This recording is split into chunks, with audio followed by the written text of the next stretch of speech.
November when he checked on some of his hives in Florida. When I pulled into a bee yard in Florida, there was 400 hives of bees that 3 weeks before that looked great.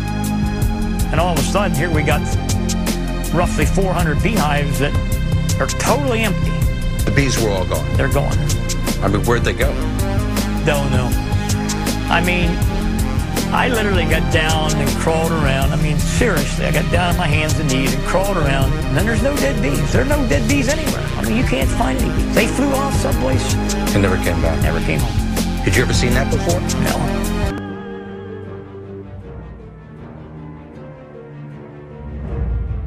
What, you're telling me that these people that dumped this AIDS-tainted blood in foreign countries, who killed children, have not been taken to task in the United States? It's worse than that. The U.S. government allowed it to happen. The FDA allowed this to happen. And now the government is completely looking the other way.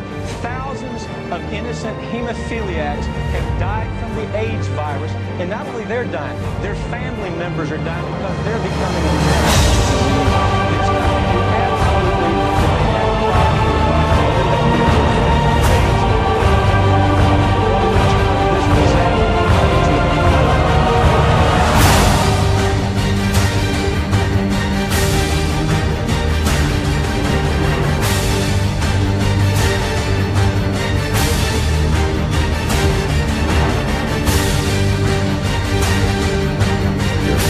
Monday's earthquake in western China was the 25th significant earthquake this year.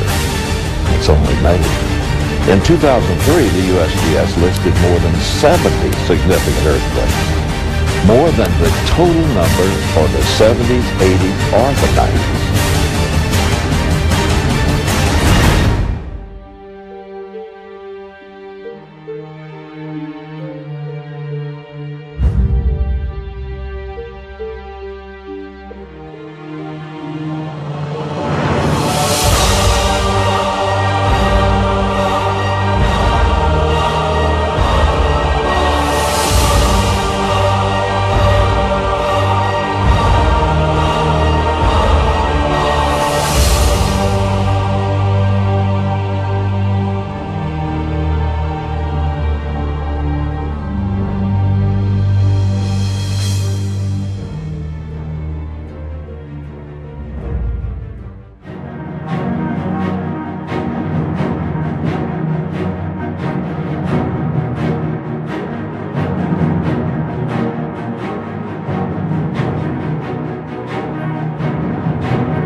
he begins to expose to them their sin, and he runs through with them their life. And every idle word that men shall speak, the Bible says, they shall give account thereof in the day of judgment.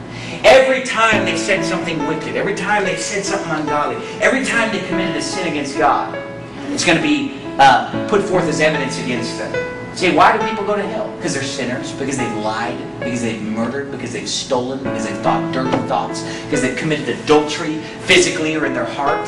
And so all those sins will be listed off.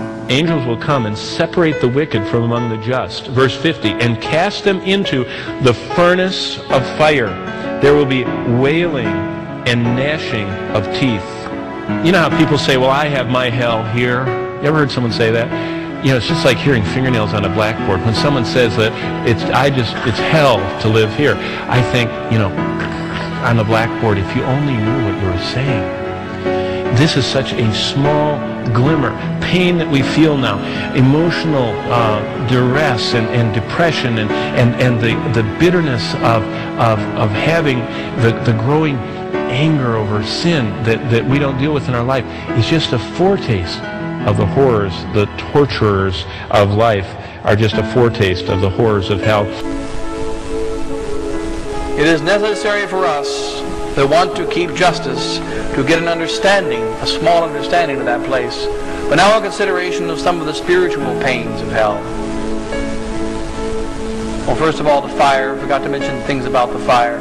The fire on hell burns every part of our every atom and molecule in our bodies. It burns every part of our souls. It burns all of us at once, and it creates the maximum intensity of pain that can be experienced, and only